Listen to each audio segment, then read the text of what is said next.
কঠোর পরিশ্রমের পরেও যদি আপনি কেরিয়ার, ব্যবসা বা কোনো ইন্টারভিউতে সাফল্য পেতে না পারেন, তাহলে আচার্য চাণক্যের ৫টি বিশেষ বিষয়ের প্রতি আপনার অবশ্যই মনোযোগ দেওয়া উচিত। আচার্য চাণক্য তার বিখ্যাত গ্রন্থ চাণক্যনীতিতে এমন ৫টি গুণের কথা উল্লেখ করেছেন, যা কেরিয়ারে সাফল্য এনে দেয়। এগুলো অনুসরণ করলে একজন ব্যক্তির জীবনের দিক পরিবর্তন হতে পারে এবং তাকে নতুন পথও দেখাতে পারে।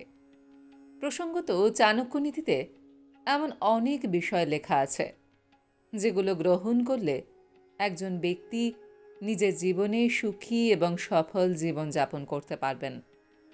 চাণক্যনীতির এই ৫ কথা আপনার কর্মজীবনে সাফল্য আনতে পারে। ১. লক্ষ্যহীন পরিশ্রম ক্লান্তির দিকে নিয়ে যায়, গন্তব্য নয়। আচার্য চাণক্যের মতে সাফল্য অর্জনের জন্য যে ব্যক্তির স্পষ্ট লক্ষ্য নেই, তার কঠোর পরিশ্রম সর্বদা বৃথা যায়।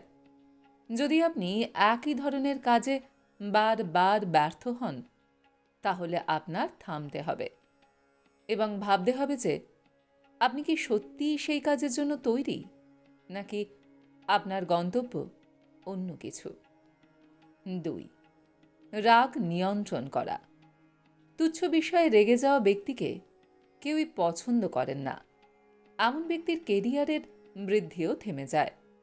অতিরিক্ত রাগ সমাজে আপনার ভাবমূর্তি নষ্ট করে। আচার্য চাণক্যনীতিতে বলা হয়েছে যে রাগ একজন ব্যক্তির বুদ্ধি এবং মর্যাদা উভয়ই ধ্বংস করে। ৩. সময় নষ্ট করা ব্যক্তি। চাণক্যনীতি অনুসারে সময় হল একজন ব্যক্তির সবচেয়ে বড় সম্পদ। যারা তাদের কর্মজীবনে সঠিক সময়ে সঠিক সিদ্ধান্ত নেয় না, তারা সুযোগ হাতছাড়া করে। ব্যর্থতা আসলে বিরতি নিন এবং আপনার লক্ষ্য অর্জনে কিভাবে সফল হতে পারেন সে সম্পর্কে একটি দৃঢ় কৌশল তৈরি করুন। ৪. কঠিন সময়ে যারা আতঙ্কিত হন। আচার্য চাণক্যের মতে সংকটের সময়ে ধৈর্য ধরে এগিয়ে যাওয়া ব্যক্তি জীবনে সাফল্য অর্জন করতে সক্ষম। কেরিয়ারে ব্যর্থতা একটি স্বাভাবিক প্রক্রিয়া, কিন্তু তারপরে নিজেকে সন্দেহ করা, আত্মবিশ্বাস হারিয়ে ফেলা এবং অন্যদের সঙ্গে নিজেকে তুলনা করা একজন ব্যক্তির সবচেয়ে বড় ভুল। হতাশ হওয়ার পরিবর্তে সাফল্যের পথে আপনি কোথায় পিছিয়ে পড়ছেন তা বিশ্লেষণ করুন। ৫. শ্রদ্ধাশীল হওয়া।